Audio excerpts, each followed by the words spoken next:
Hello chers élèves, nous terminons notre chapitre sur les systèmes en voyant comment très concrètement utiliser un système d'équations pour résoudre un problème. Puisqu'évidemment, si on fait des systèmes, c'est pas juste pour le fun, c'est pas parce qu'on aime faire des calculs, c'est parce que c'est utile pour résoudre certains types de problèmes. Alors, voici le problème que je vous propose. Une balade d'1 heure en mer est proposée à deux groupes de touristes. Le premier groupe, il est composé de 8 adultes et de 3 enfants. Et il paye 39,50 €. Le deuxième groupe, il est composé de 7 adultes et de 9 enfants. Et il paye 50,50 €. Et là, la question qu'on pose, c'est quel est le prix d'un ticket pour adulte et quel est le prix d'un ticket pour enfant.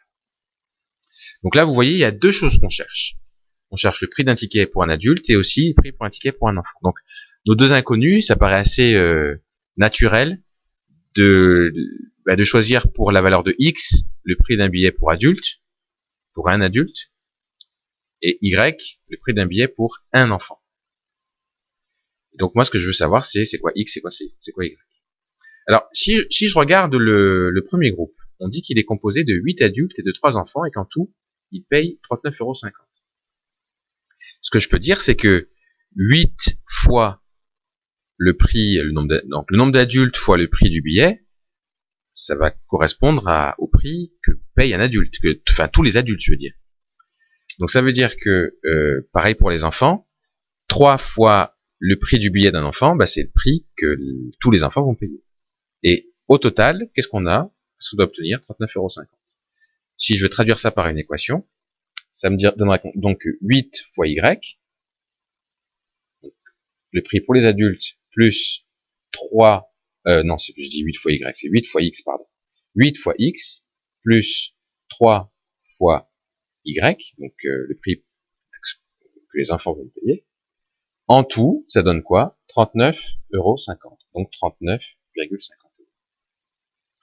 Maintenant, je fais la même chose, mais avec le deuxième groupe, qui est ici.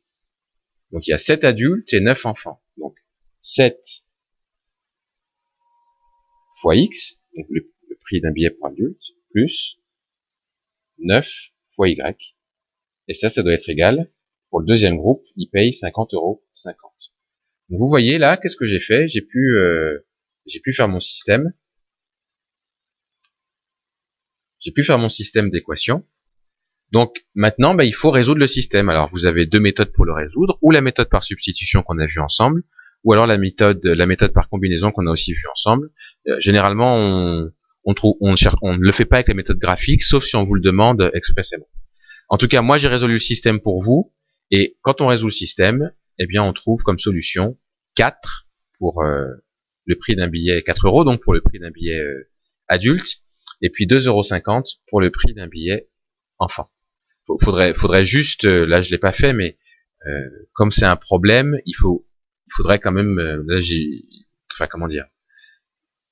écrire une phrase avec le prix d'un billet pour adulte vaut tant, le prix d'un billet pour enfant vaut tant.